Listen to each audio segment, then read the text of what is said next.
Nunca fui supersticioso. Ni siquiera cuando era niño y mis amigos juraban haber visto sombras moverse entre los árboles del parque o figuras asomándose desde los armarios en mitad de la noche. Siempre había una explicación lógica, o al menos una excusa conveniente para calmar los nervios. Supongo que era mi forma de protegerme de lo que no entendía. Una coraza hecha de razón. Y funcionó, hasta que encontré el cuaderno. Habían pasado ya 4 meses desde la muerte del abuelo, y mi madre insistía en que alguien tenía que vaciar su casa antes de que los del banco se la tragaran. Me ofrecí por compromiso más que por afecto.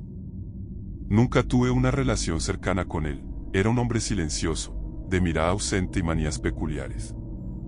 Tenía una biblioteca entera dedicada a lo oculto, grimorios en idiomas que no supe identificar, diccionarios de demonología, textos con márgenes plagados de anotaciones en tinta negra, y otros que apestaban a humedad y polvo acumulado durante décadas. Era como si hubiera estado buscando algo, o alguien.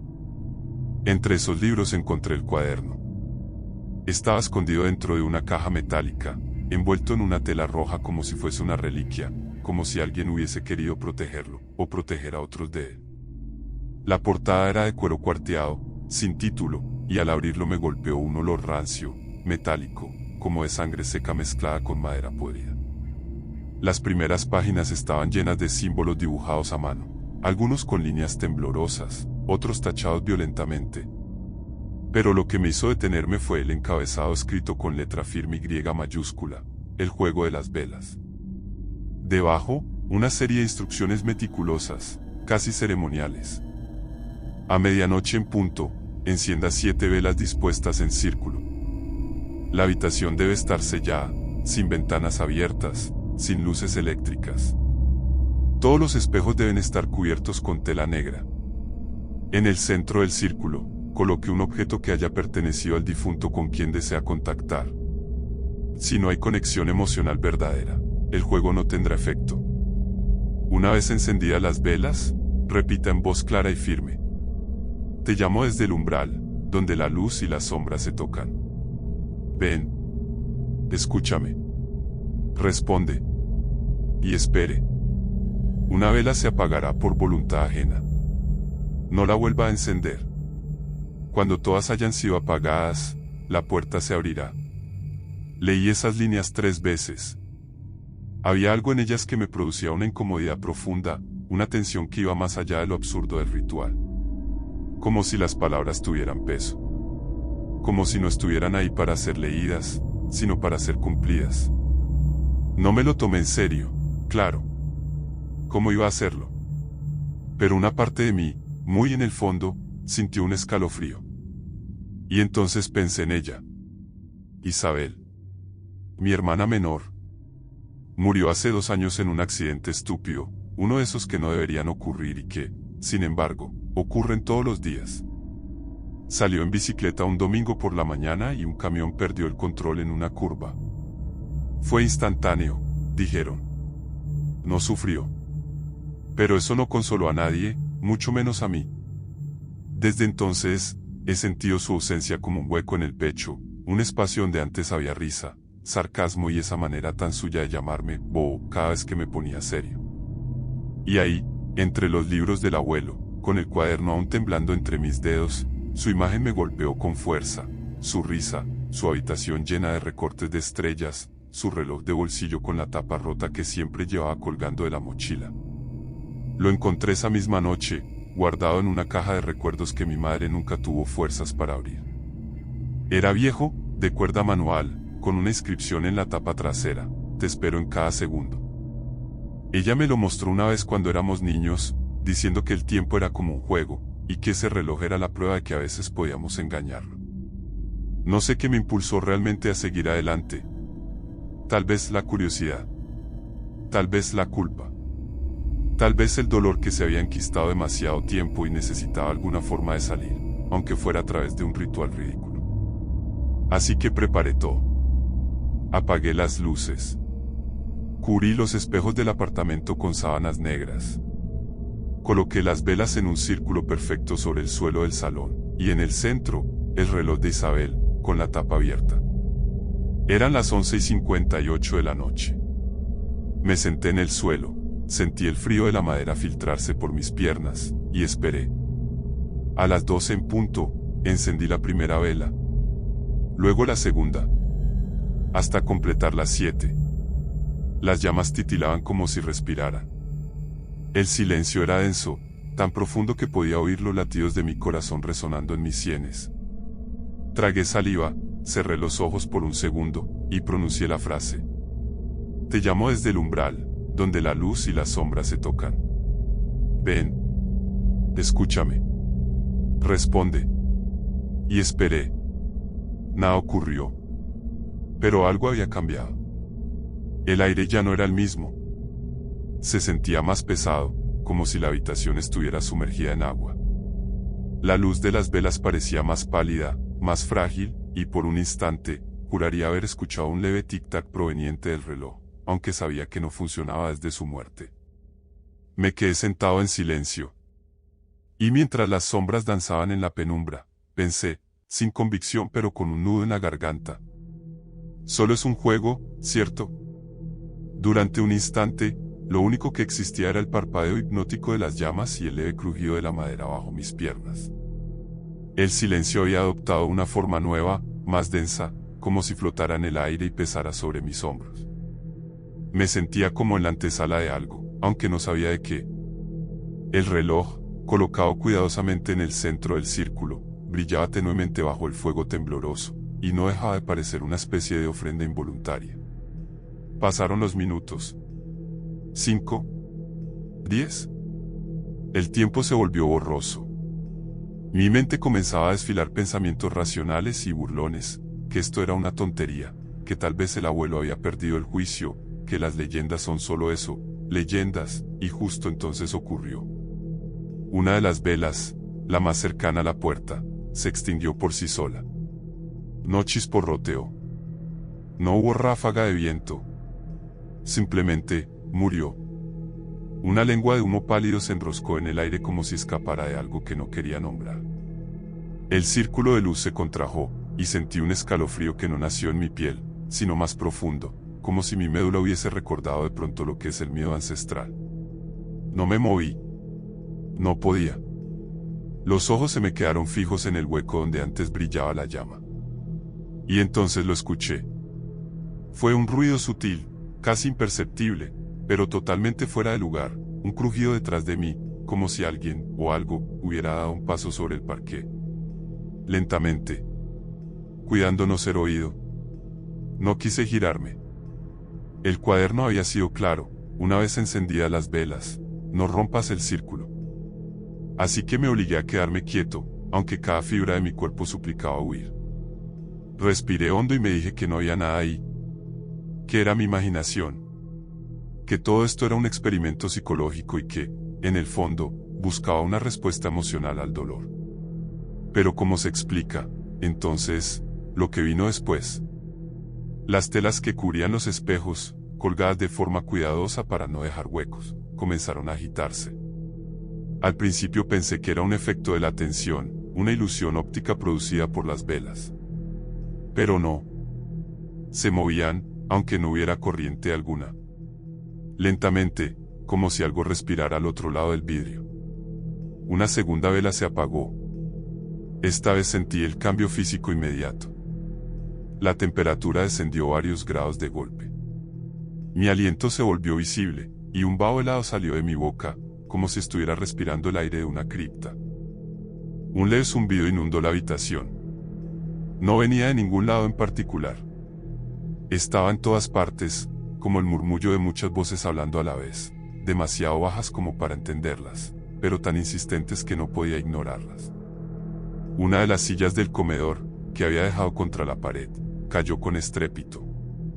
Salté del susto, pero no rompí el círculo. Mis manos temblaban. El reloj seguía allí, inmóvil, como un ojo muerto observándolo todo. Entonces, una tercera vela desapareció.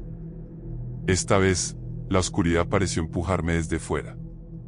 Las paredes mismas comenzaron a cerrarse sobre mí, o al menos eso sentía. La sombra ocupó cada rincón con una violencia contenida, como una marea que aguarda la señal para desbordarse. Alguien susurró mi nombre. No lo escuché con los oídos, sino en el centro mismo de mi cabeza. Fue una voz apenas audible, como un recuerdo olvidado. Pero era mi nombre. Y lo dijo como si me conociera desde siempre. Una cuarta vela se apagó. El humo se levantó como un dedo acusador. Un goteo comenzó a oírse en el rincón más oscuro de la habitación. Gota a gota, como si una herida invisible sangrara lentamente. Entonces, pasó. Sentí el peso. No lo vi. No lo escuché. Lo sentí.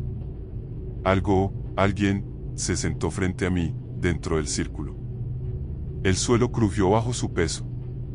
Era una presencia. No había otra palabra para describirla. Pesada, densa, helada. Como si el tiempo mismo hubiera decidido sentarse conmigo. Quise levantarme. Gritar. Moverme. Pero no podía. Mi cuerpo se volvió estatua. La mandíbula me temblaba, los dedos estaban rígidos, las piernas, enraizadas al suelo. Cada músculo ignoraba mis súplicas. No era parálisis por el miedo. Era otra cosa. Como si algo invisible me hubiese envuelto, sujetado, atado. La quinta vela se extinguió con un leve pop, como un suspiro. La penumbra restante apenas iluminaba el rostro de nadie frente a mí, pero aún así podía sentirlo. Podía sentir su mirada. Y entonces, la sexta vela desapareció. No hubo viento. No hubo humo. Solo silencio. Un silencio que rugía. Fue entonces cuando la escuché. La voz. Su voz. No como un eco. No como un recuerdo. No como una ilusión distorsionada. Fue ella, clara, nítida, con esa cadencia tranquila que Isabel usaba cuando quería que me calmara después de uno de mis arranques impulsivos. Esa voz que no escuchaba desde hacía 2 años, y que ahora volvía a mí como un cuchillo envuelto en terciopelo. Te estaba esperando. Y aunque la oscuridad me rodeaba, aunque mi cuerpo no respondía, aunque las lágrimas me quemaban los ojos, supe, con un terror que me heló la sangre, que la última vela aún estaba encendida. Y que no quedaba mucho tiempo. Nunca he sido capaz de recordar con claridad el momento exacto en que la última vela se extinguió. Tal vez porque fue demasiado lento, demasiado íntimo, demasiado lleno de significados para los que mi mente aún no encontraba palabras. Lo que sí recuerdo, con una claridad que me atormentará hasta el final de mis días, fue la forma en que su voz me envolvió como una manta vieja sacada de un arcón polvoriento, cálida en apariencia, pero impregnada de un olor rancio, como si la muerte misma la hubiese guardado para mí. Te estaba esperando, dijo Isabel, y todo en mí se quebró. No supe si llorar o reír o implorar, así que no hice nada. Solo escuché. Era su voz. No parecida, no imitativa, no construida desde el deseo o el recuerdo. Era su voz. La misma voz que me despertaba de madrugada para ir a escondidas por el lado a la cocina. La voz que me defendía de los gritos de mamá, que se reía como un río al desbordarse, que lloraba sin miedo. Esa voz. Y ahora estaba aquí, conmigo, en esta casa silenciosa, en esta habitación donde las sombras habían reclamado cada rincón, donde la única luz que quedaba era la última vela, temblorosa, débil, luchando por no ceder. ¿Isabel? Pregunté al fin, y mi voz salió ronca, como si llevara años sin hablar. ¿Quién más sería, Leo? Respondió, con ternura. Una ternura que dolía. Una ternura que cortaba. Quise moverme, tocarla, asegurarme de que no era un delirio, pero mis músculos seguían negándose. Era como si el aire a mi alrededor se hubiese vuelto sólido, y cada intento por moverme fuera como intentar nadar en cristal. No entiendo, balbuceé. ¿Eres tú de verdad? ¿Estás aquí? La voz no respondió de inmediato.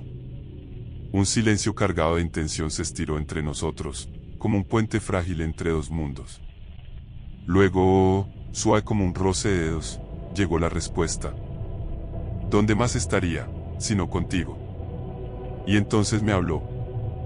De cosas que solo ella podía saber. De la carta que había escondido en el cajón de mi escritorio, donde le decía que odiaba a mamá por haberla obligado a irse aquella noche. Del colgante que le robé cuando tenía 9 años y guardé durante años por culpa, solo para enterrarlo bajo el limonero del patio. De cómo, justo antes del accidente, yo la había soñado cayendo, y no le dije nada. Porque lo sabía. Sabía que algo iba a pasar, pero callé. Y luego la perdí. No es tu culpa, dijo, como si aún pudiera perdonarme, pero debiste decir algo. Me debiste la verdad. No tenía aliento. No tenía fuerzas. Cada palabra suya me desgarraba y al mismo tiempo me curvaba hacia algo más profundo, más oscuro. Un abismo de culpa y anhelo que yo mismo había cavado durante 2 años. ¿Dónde estás?, pregunté, porque necesitaba saber. Necesitaba creer que había un lugar más allá, que ella seguía viva en algún rincón. El silencio que siguió fue tan absoluto que me hizo temblar. Y entonces la vela parpadeó. Apenas fue un latido de luz. Pero en ese instante, en ese parpadeo que duró menos que un suspiro, todo cambió. La temperatura cayó en picada. El suelo vibró. Un olor a tierra mojada y carne vieja llenó el aire. Y la voz que volvió a hablar ya no era la de Isabel. Era más profunda, más antigua. Como si 1000 gargantas hablaran a la vez desde los bordes de una caverna sin fondo. Cada sílaba arrastraba algo detrás, un eco que parecía estar hecho de huesos y tiempo. Ella fue el cebo. Tú eres la puerta. Mi cuerpo se estremeció. Quise negar, quise gritar que no, que esto era un error, que yo solo quería hablar con mi hermana, que solo quería una señal, pero el juego nunca fue para eso. No te lo dijo, ¿verdad?, susurró la voz, con un dejo de burla que helaba la sangre. Nunca se trató de hablar con los muertos. Eso fue lo que dejaste que creyeras. Lo que deseabas. Pero el deseo es solo la envoltura. El núcleo es apertura. El círculo, las velas, el espejo cubierto, son antiguas llaves. Y tú las giraste todas. La vela vaciló una vez más. Ella era la carne viva de tu culpa. La memoria que abría la cerradura. El hilo que nos trajo. El resto es ritual. Yo lloraba. No por miedo, sino por traición. Porque mi necesidad me había hecho ciego. Porque ahora comprendía lo que había hecho. Había seguido las instrucciones, había obedecido el cuaderno, había repetido las palabras, había encendido las velas, y ahora el umbral estaba abierto. Te prometimos respuestas, y las tendrás, gruñó la voz. Pero cada respuesta exige una grieta. Y tu grieta es perfecta. Entonces la última vela se apagó. El mundo se sumió en una oscuridad absoluta. Pero no era la ceguera común, no. Era una oscuridad con volumen, con peso, con movimiento. La sentí entrar en mí, como agua que se filtra por una grieta mal cerrada, llenándome los pulmones, los oídos, los ojos. Y en esa oscuridad, vi una llanura infinita cubierta de huesos. Vi un cielo con grietas por donde sangraba la nada. Vi criaturas encorvadas, esperando el momento en que el velo entre su mundo y el nuestro se rasgara del todo. Y supe que yo era la rasgadura. Yo era el precio. La última imagen que mi mente alcanzó a sostener fue la del reloj, caído, marcando la hora exacta en que la vela murió.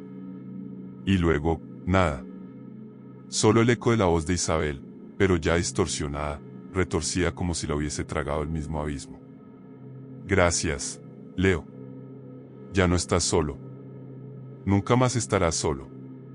Y el juego terminó. O quizás, apenas comenzaba.